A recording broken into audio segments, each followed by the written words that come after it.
Si usted está afectado por el malestar de la chikungunya o su secuela, tome Amerin. Amerin es el mejor acetaminofén del mercado, un producto de laboratorios Ameripharma. Y para complementar el tratamiento en contra de ese malestar, llame al 809-682-9055. 809-682-9055 al doctor Aristi Rodríguez, quien le va a decir a usted qué debe tomar para enfrentar el malestar de la chikungunya y sus secuelas. Pues bien, vamos a continuar ahora y voy a pasar de este extraordinario trabajo de cuentas nacionales que amerita un estudio bien detallado y que va a permitir mucho, tanto para los agentes privados como para el gobierno. Va a permitir muchas decisiones interesantes. Por ejemplo, de aquí se van a poder elaborar modelos de equilibrio general computable. Un modelo de equilibrio general computable es un modelo que le permite al gobierno, por ejemplo, vamos a suponer que decide eliminar el nivel de subsidio al sector eléctrico. Bueno, ¿qué impacto tiene eso sobre los hogares? ¿Qué impacto tiene sobre las actividades? ¿Cuáles son las actividades que más se perjudican? ¿Cuál es el impacto sobre la pobreza? ¿Cuál es el impacto sobre la distribución de las rentas? Vamos a suponer que quiere aumentar el ITEVIS. Bueno, ¿cuáles son los sectores que más se van a estar perjudicando con esa medida? Tanto productivos como los hogares. ¿Cuáles son los tipos de hogares que se perjudican? Si los más pobres, los menos pobres.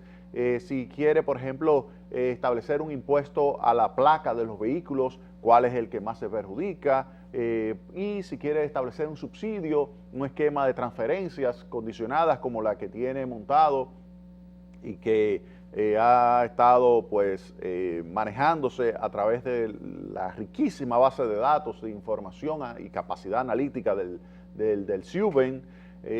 Pues si quiere establecer eso, pues también el modelo de equilibrio general computable le permitiría hacer los cálculos. Y estas cuentas nacionales que ahora tenemos en la mano permiten construir los, primero, elementos clave, que es una matriz insumo-producto, una matriz de contabilidad social, para entonces construir eso, que es un modelo de equilibrio general computable. Y ojalá, yo tengo la certeza de que el Banco Central va también a tener ese instrumento para facilitarle la toma de decisiones a las autoridades. Pues bien, hablando de pobreza, distribución de la renta, miren, la semana pasada toqué el tema y quiero volver a tocarlo porque ahora tengo acá un artículo que publicó la Unidad Asesora de Análisis Económico y Social del Ministerio de Economía, Planificación y Desarrollo.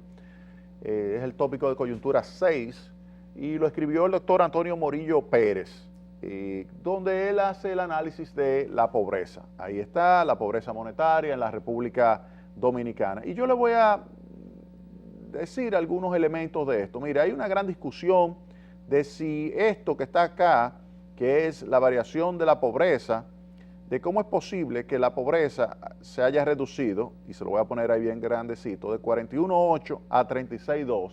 41.8 a 36.2, esto sucedió, y aquí lo vamos a ver, esto sucedió entre septiembre y marzo. Bueno, algunos dicen, mira, del punto de vista macroeconómico a mí no me cuadra.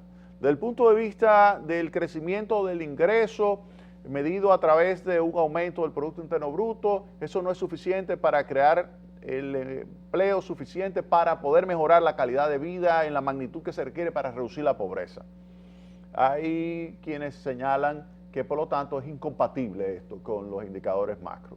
Entonces ahí que uno le dice, bueno, ¿y qué pasaría si hay un cambio que no es solamente vinculado con el ingreso, sino que es un cambio estructural que modifica la distribución de los ingresos? Y lo digo esto porque en los años 90, que me tocó escribir varios artículos, no se publicaron en República Dominicana y por eso no han tenido tanta difusión en el país, no han tenido tanta difusión. Se publicaron en libros en el extranjero. Lo publicó una parte la CEPAL, otra parte el PNUD, pero en el extranjero, otra parte el Banco Interamericano de Desarrollo. Y en esos estudios nosotros descomponíamos la variación o los cambios en la pobreza utilizando una metodología que nos permitía diferenciar del cambio de pobreza que se podía explicar por el incremento del ingreso. Es decir, cuando el ingreso aumenta de la población, pues es más fácil salir de la pobreza, porque la pobreza monetaria se mide como el nivel de ingreso que tiene un hogar en términos per cápita, y eso lo compara con una línea de pobreza. Si el nivel de ingreso sube por encima de esa línea de pobreza, usted deja de ser pobre. Ah, pero es solamente $1 y ya usted deja de ser pobre. Sí. Ah, pero eso significa que siguen siendo vulnerables. Claro que sí. Muchas de estas personas que dejaron de ser pobres siguen siendo vulnerables. Eso no significa que no sean vulnerables. Eso no significa como una persona que me escribió diciendo que yo estaba señalando que era rico. No, yo no he dicho eso, por favor. Vamos a respetarnos, siguen siendo sumamente vulnerables. Pero si pasó $1 por encima de la línea de pobreza, ya dejó de ser pobre. Porque pobre es niveles de ingreso del hogar en términos per cápita por debajo de eso que la línea de pobreza. Bien, ¿qué sucede? En esos trabajos que publicamos, decíamos, bueno, hay una variación de pobreza. Vamos a tratar de explicarla por efecto ingreso y efecto distribución. Entonces, en ese entonces veíamos que gran parte, si la economía estaba creciendo, se generaba un incremento del nivel de ingresos de la población, y ese incremento del nivel de ingreso de la población pues tendía a reducir la pobreza. Pero también veíamos que cuando ese crecimiento se distribuía más equitativamente y en vez de beneficiar únicamente a los centros urbanos, beneficiaba a los centros rurales, también entonces mejoraba la pobreza, porque si se le saca dinero a la población urbana y eso se lo pasa a la población rural, siendo un segmento de población que no es pobre, y aunque se le reduzca el nivel de ingreso, no es pobre como quiera, es menos rico, pero no es pobre, mientras que al pasarle ese dinero a es decir, que hay una redistribución del ingreso, al tener un mayor nivel de ingreso, pasa a la pobreza, entonces sigue siendo no pobre, pero deja de ser pobre. Entonces la pobreza en conjunto disminuye, aun cuando el ingreso promedio no se haya modificado, y simplemente disminuye porque hay una distribución de que es más rico a que es más pobre y que está, por ejemplo, en la zona rural. Pues bien, ¿qué hace Antonio Morillo? A quien respeto y por su capacidad de análisis fuera de serie, y es una de las personas que mejor domina, junto con el equipo técnico también de la Oficina Nacional de Estadística. Hay que reconocerlo también, la Oficina Nacional de Estadística tiene un personal sumamente capacitado.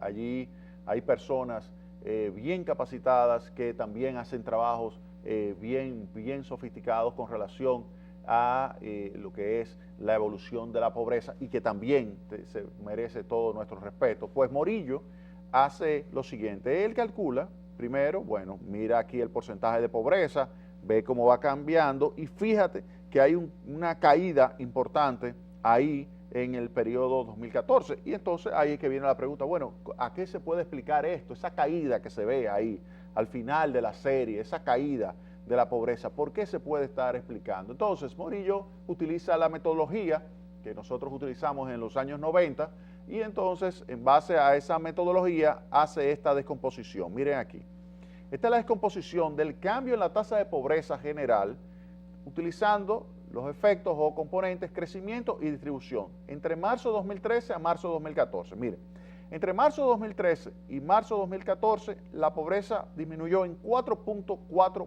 puntos porcentuales. 4.4 puntos porcentuales. Ahora, ¿a qué se debió eso? Efecto crecimiento explicó de esos 4.4 puntos porcentuales, explicó el efecto crecimiento 0.9 puntos. Es decir, del 4.4, 0.9 es del efecto crecimiento. Ahora, el efecto distributivo, que él llama efecto distribución, explicó el restante 3.5%, 3.5 puntos porcentuales. 3.5 más 0.9 te da el 4.4 negativo, y eso es lo que está explicando la reducción de la pobreza. ¿Qué significa esto? Que más que incremento del ingreso promedio de toda la población, lo que se ha visto es una distribución de los ingresos hacia los segmentos más vulnerables, y específicamente hacia el sector rural. Y eso se puede todavía cuantificar muchísimo mejor simplemente yendo a determinar lo que son los aspectos clave que explican el nivel de ingreso de la zona rural. Y eso es lo que hace, y vamos a explicar en el próximo segmento, Antonio Morillo.